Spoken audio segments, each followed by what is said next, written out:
Hello Arcanians, welcome again.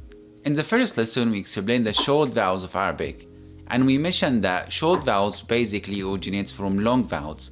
So what exactly are the Arabic long vowels? Well, that's what we're gonna learn today. So let's get into it.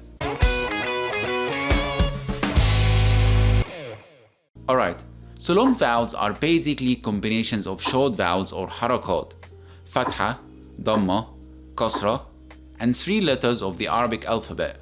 And those letters are letter Alif, letter Waw, and letter E.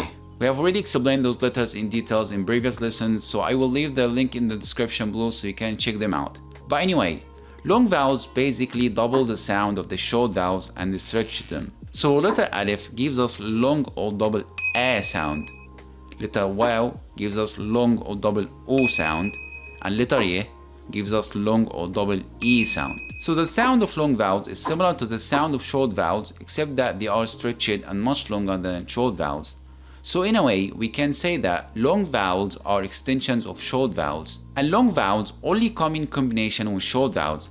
Let's explain that more in details. Alright, so long vowel Alif always comes in combination with the short vowel Fatha, which means the letter that comes before the long vowel Alif should always have Fatha over it. For example, if we take letter B and add Fatha on top of it, then it will be pronounced as B, B. Now if we add the long vowel Alif to that, then it will be pronounced as B, B. Now notice how the short vowel was stretched when we added the long vowel Alif. Also notice how the long vowel Alif was preceded by a short vowel that had the same sound of it, which is Fatha. And this is once again why we said that short vowels originates from long vowels. Let's take one more example. If we take letter T and add Fatha on top of it, then it will be pronounced as T, T. Now if we add the long vowel Alif to it, then it will be pronounced as T, T. So the bottom line here is that the long vowel Alif should always be preceded by a letter that have Fatha on top of it. Now let's move on to explain the next long vowel.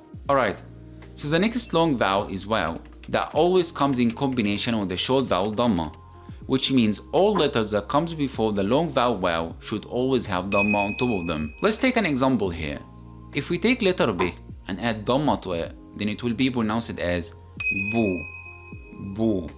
Now if we add the long vowel Waw to it, then it will be pronounced as Boo, Boo. Now notice how the sound of the short vowel was stretched when we added the long vowel Waw. Also notice how the long vowel Waw was preceded by a short vowel that had the same sound of it, which is Dhamma. Let's take one more example. If we take letter T and add Dhamma to it, then it will be pronounced as Tu, Tu. Now if we add the long vowel Waw to it, then it will be pronounced as Tu, Tu. So the bottom line here is that long vowel Waw should always be preceded by a letter that has Dhamma over it. Now let's move on to explain the last long vowel of Arabic. Alright, so the next long vowel is Ye, that always comes in combination with the short vowel Kasra, which means all the letters that comes before the long vowel Ye should have Kasra below them. Let's take an example. If we take letter B once more again and add Kasra below it, then it will be pronounced as B, B. Now if we add the long vowel Ye to it, then it will be pronounced as B, B. Now notice how the sound of the short vowel was stretched when we added the long vowel. Also notice how the long vowel Ye was preceded by a short vowel of the same sound, which is Kasra. Let's take one more example. If we take letter T once more again and add Kasra below it, then it will be pronounced as T, T. Now if we add the long vowel Ye to it, then it will be pronounced as T, T. So the bottom line here is that the long vowel Ye should always be preceded by a letter that has Kasra below it. Alright, now let's take what we explained and apply it to some actual words.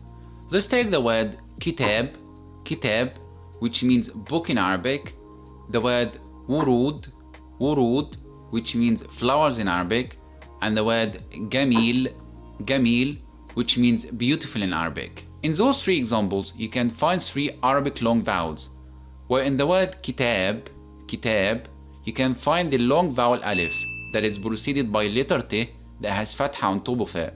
That's why it is pronounced as Kitab, Kitab, with a stretched sound. As for the word Urud, Wurud, it has a long vowel Waw that is preceded by letter Ra that has Dhamma on top of it. That's why it is pronounced as wurud, wurud, with a stretched sound as well. And now lastly for the word Gamil, Gamil, it has a long vowel yeh that is preceded by letter mim that has kasra below it. That's why it is pronounced as Gamil, Gamil, with a stretched sound as well. Alright, so now there is a very important note that we should take care of here. In general, every consonant or letter should always have one of the short vowels or any other vowel signs that we've gone through so far. But long vowels do not take any short vowels. So if you ever find Alif, Waw, or Yeh with short vowels, then they are not considered long vowels anymore but just normal consonants. And that's basically the first difference between the long vowels and consonants. And if this is becoming a bit confusing for you, then let's take some examples here. If you look at the word mawadda, mawadda, which means affection in Arabic, now notice how waw in this word has fatha on top of it. So in that case, waw is not considered a long vowel but just a normal consonant. So this word is not pronounced as mawadda, mawadda, but rather pronounced as mawadda, mawadda. Now let's take another example.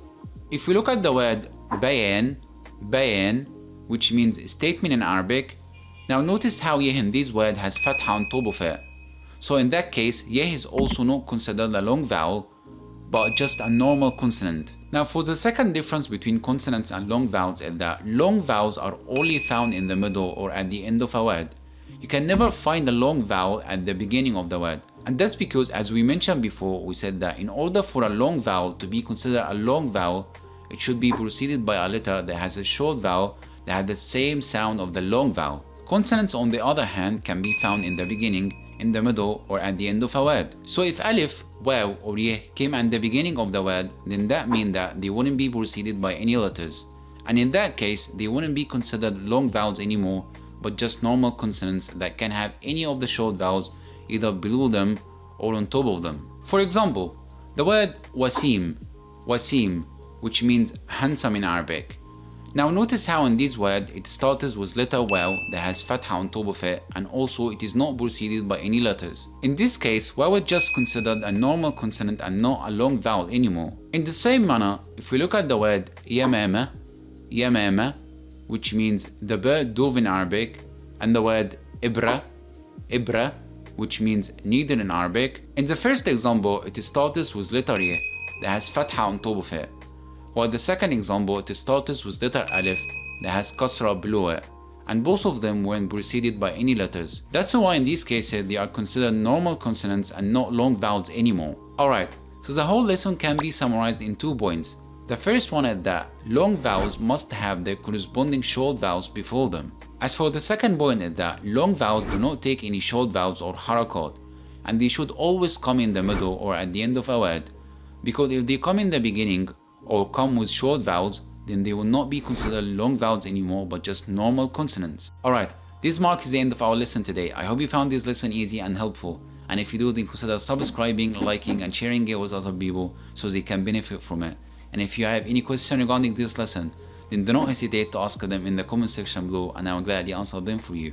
In the next lesson, we'll continue our journey and explain more vowel signs. So get ready for it. Goodbye for now, and I'll see you later in the next Arabic Ark.